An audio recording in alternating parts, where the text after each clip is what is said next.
Itong ulam ko ngayon, malunggay na sinabawan.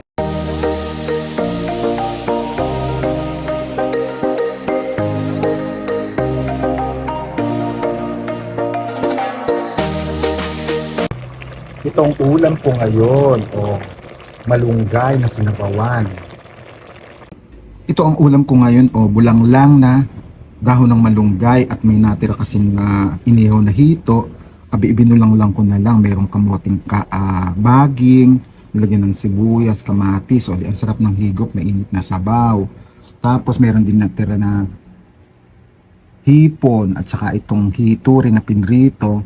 At syempre may kanin tayo, di ba? Alina kayo, ang sarap, di ba?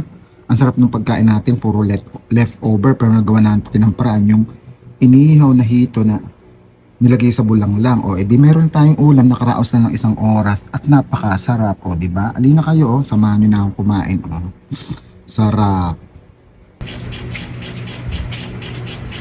Sarap ng higop ng sabaw. Kaya dalawa lang kami ni Kuyang dito, ayaw pa niyang kumain at busy pa. At yung ibang mga kasama ni nagsaalis.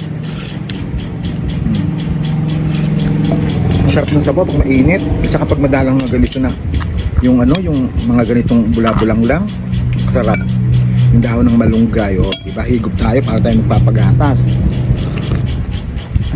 Sarap kaya. Alina kayo,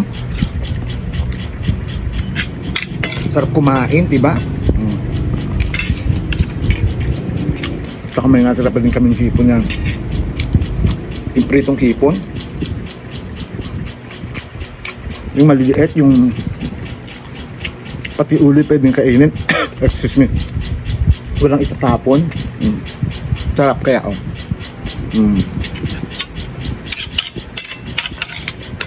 Hindi ba kanya igit sa akin?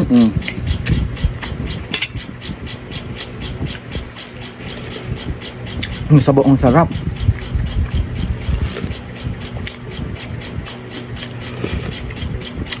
Tapos inilatan lang ng bagoong, ng bagoong alamang. Kasarap kaya. Ayaw nyo pa ba niyan? Busog na tayo. Busog na. Ang sarap-sarap nito. Ayaw nyo kumain.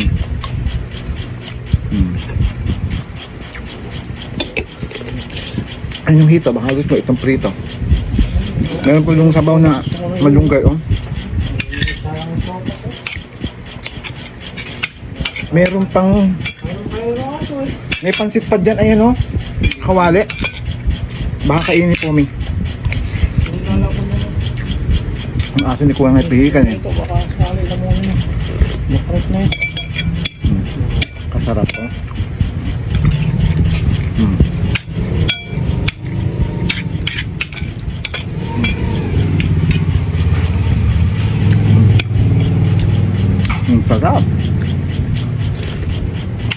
Hindi pa kayo inggit sa akin. Ang sarap ng ulam natin. Nakatipid pa tayo. Tipid na 1 oras. Paano? Ang sarap, di ba? Ayaw nyo kumain, ayaw nyo kasabayan. O kaya paalam na uli. Maraming salamat sa pagsama nyo sa akin sa pagkain ngayong tanghalian. Ang sarap ng ulam namin. Paalam.